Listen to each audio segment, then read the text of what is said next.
Bienvenidos.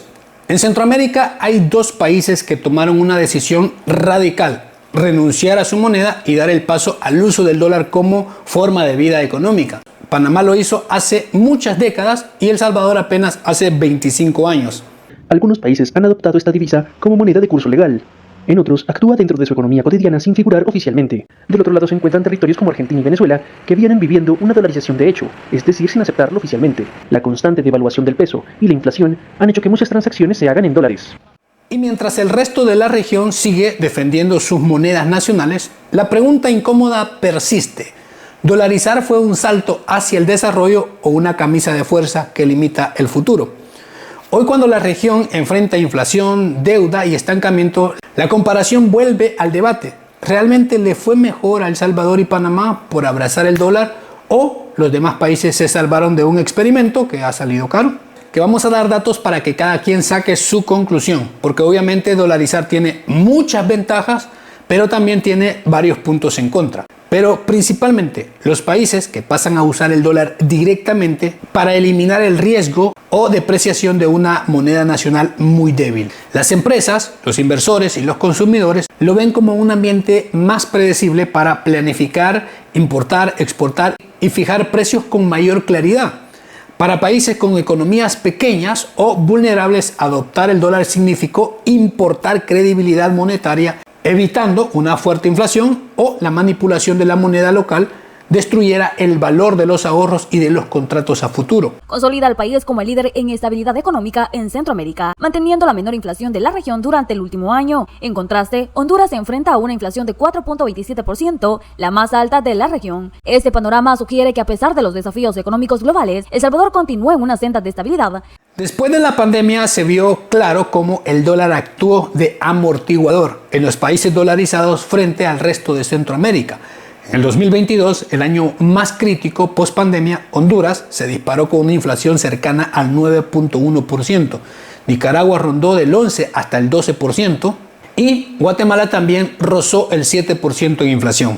En contraste, Panamá, ya dolarizado desde hace mucho tiempo, tuvo una inflación alrededor del 2.9% en ese año, muy por debajo del resto de la región, aunque El Salvador, por su baja productividad y débil economía, a pesar de tener dólar, rozó un 6.9% en inflación, pero con la fortaleza del dólar logró bajar rápidamente a el 4% en el siguiente año. Pero ambos países dolarizados también han tenido tasas de interés mucho más bajas y acceso a crédito más estable. Por usar el dólar, ambos países se benefician indirectamente de la credibilidad de la Reserva Federal. Eso reduce el riesgo percibido por los bancos y permite unas tasas de interés más predecibles, evitando los aumentos bruscos que sí ocurren en países con monedas locales. Y aunque no ha sido determinante, el dólar también otorga mayor confianza para la inversión extranjera y para negocios internacionales, que eso le apuestan los países. Los inversionistas no tienen que preocuparse por devaluaciones, controles cambiarios ni pérdida de valor de sus activos. Y una economía que usa el dólar tiene mayor protección de ahorro y de los salarios a largo plazo. La inflación o la devaluación pueden impactar de manera negativa el valor del ahorro y el poder de compra y la estabilidad de los salarios. Y hay que ser plenamente sinceros, no es lo mismo ahorrar en dólares que ahorrar en otras monedas como los córdobas o los lempiras. Obviamente hay diferencias abismales al paso de los años. Pero también no todos son buenas noticias. Como decía, hay también debilidades que pueden jugar muy en contra. Una de ellas, y la más grande, es que al estar dolarizados es que no pueden manejar su propia política monetaria. Esta limitación, aunque invisible en tiempos de estabilidad, se vuelve crítica durante las crisis económicas o choques externos. Por un lado, no pueden imprimir dinero con una emergencia, algo que sí puede hacer países como Costa Rica, Honduras, Guatemala, para evitar las recesiones, sostener bancos o inyectar liquidez en momentos de plena turbulencia. El Salvador y Panamá, en cambio, dependen por completo del circulante disponible. Si falta dinero, simplemente falta. No pueden expandir su propia masa monetaria y deben recurrir al endeudamiento o a recortes de gastos, lo que restringe su margen de maniobra. Y al hablar de deuda, creo que saben que sí, es un problema y muy grande para los países. Además, El Salvador y Panamá no pueden devaluar su moneda para proteger sus exportaciones. Los países con moneda local ajustan su tipo de cambio para hacer sus productos mucho más baratos y competitivos cuando un mundo entra en crisis. Guatemala, por ejemplo, ha permitido ajustes graduales del quetzal en momentos de presión externa.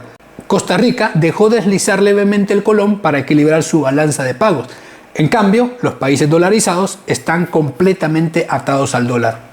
Es el caso de los beneficios de las tasas de interés o de un menor impacto en la inflación. Sin embargo, la dolarización también impuso desafíos significativos, especialmente en términos de autonomía monetaria y crecimiento económico, convirtiéndose en un símbolo de estabilidad para muchos, pero también es un tema de debate en torno a su impacto a largo plazo. Si su economía se vuelve cara, se queda todo caro.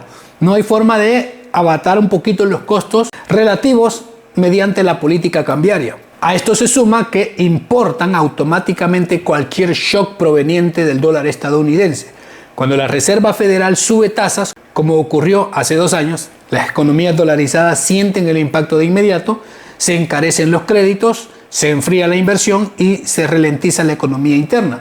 Los países con moneda propia pueden amortiguar esas presiones moviendo la tasa local. Entonces, las malas noticias de estar dolarizado es que los países ganan estabilidad pero pierden control. Cuando llega una crisis, esa falta de control puede sentirse más fuerte que cualquier otra debilidad. Si usáramos una balanza, se equilibra todo. La situación con las fortalezas ganadas contra la inflación en otras épocas y las crisis que pueden venir. Y más allá de los números y las teorías económicas, la dolarización siempre arrastra un componente emocional que nunca desaparece del debate: la identidad. En los países con moneda propia, la gente siente que ese billete es suyo, que forma parte de su historia y de su vida diaria. Es un símbolo nacional tanto como un escudo o una bandera. Ese caso se ha vivido muy fuerte en El Salvador. Panamá no mucho, porque circula el balboa de manera simbólica al interior del país.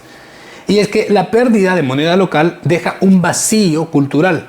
En El Salvador siempre se menciona con nostalgia el colón. Incluso se convierten en artículos de colección. Un centavo va desde $8 hasta el billete de 50 colones que está costando $75. Entre sus principales hay colones de verdad, pero también hay piezas decorativas con copias exactas. Lo ocupan para ponerlo así en la sala, o tal vez tienen ellos un cuartito donde tienen cositas así de acá de nuestro país y les quedarían $10. Muchos recuerdan la moneda, y así lo es, como parte de su identidad, y aunque el dólar trajo estabilidad, también dejó la sensación de haber entregado una pieza del país a cambio.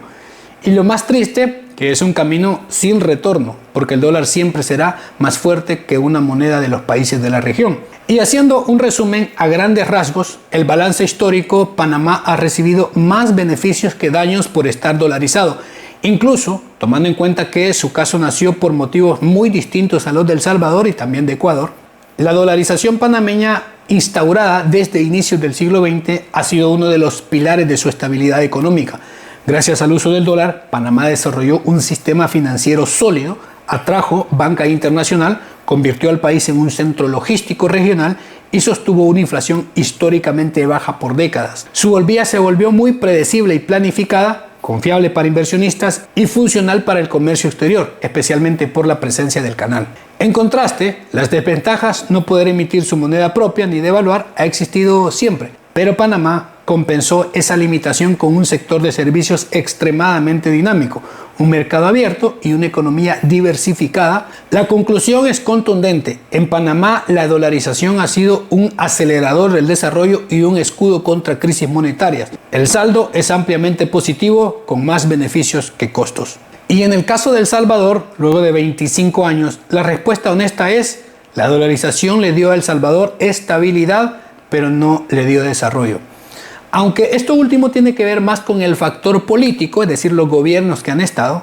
Por el lado de las ventajas, estudios del Fondo Monetario muestran que la medida ayudó a bajar las tasas de interés, estabilizar la inflación y dar un marco de mayor credibilidad monetaria. La política de la Reserva Federal terminó funcionando como ancla para la economía salvadoreña. Además, el país logró un decente dinamismo económico ya con el dólar, aunque en buena parte apoyado por las remesas y programas sociales, no un milagro de crecimiento como se prometía. Pero por el lado de los costos, el desempeño ha sido muy flojo. Entre el año 2000 hasta el 2022, el PIB casi nunca superó el 3% interanual y ha sido muy bajo en términos de comparación en Centroamérica. Varios trabajos recientes concluyen que aunque la dolarización redujo inflaciones y riesgo cambiario, no logró acelerar la economía ni atraer la ola de inversión que prometía e incluso pudo empeorar la distribución del ingreso y agudizar la dependencia de la deuda externa. Y eso está más que claro. El Salvador arrastra problemas de deudas, dato que se disparó desde que se dolarizó el país. Para El Salvador, el dólar ha sido más un seguro contra el caos que una llave de crecimiento. Evitó crisis monetarias y devaluaciones, sí, pero no convirtió al país en una economía dinámica y apuntar al desarrollo como dijeron los promotores de la dolarización. El dólar sí le dio algunas ventajas a El Salvador frente a sus vecinos, pero no lo puso por encima de ellos en desarrollo, ya que en la práctica el dólar es una buena herramienta económica o con mal enfoque los frutos pueden ser escasos o nulos. Por lo tanto, el actual gobierno de El Salvador tiene grandes retos y es afilar bien las ventajas que le otorga el dólar e intentar aprovechar la estabilidad cambiaria absoluta, los muy bajos riesgos financieros y con eso comenzar a atraer mucha más inversión y sobre todo ganar confianza en el comercio exterior que le falta mucho a El Salvador. Pero al final, con este repaso, saque su conclusión si vivió usted en historia propia la dolarización en El Salvador y qué opina de todas estas diferencias. ¿El dólar ha sido una ventaja real frente a otros países, frente a los vecinos, o solo un cambio de forma que no transformó por completo el país? Y pues de otros países, ¿qué opinan los que tienen moneda local y cómo han vivido ese intercambio con El Salvador que sí tiene dólares? Perfecto, deje su conclusión. Gracias por llegar hasta el final. Cuídese mucho. Nos vemos. Hasta la próxima.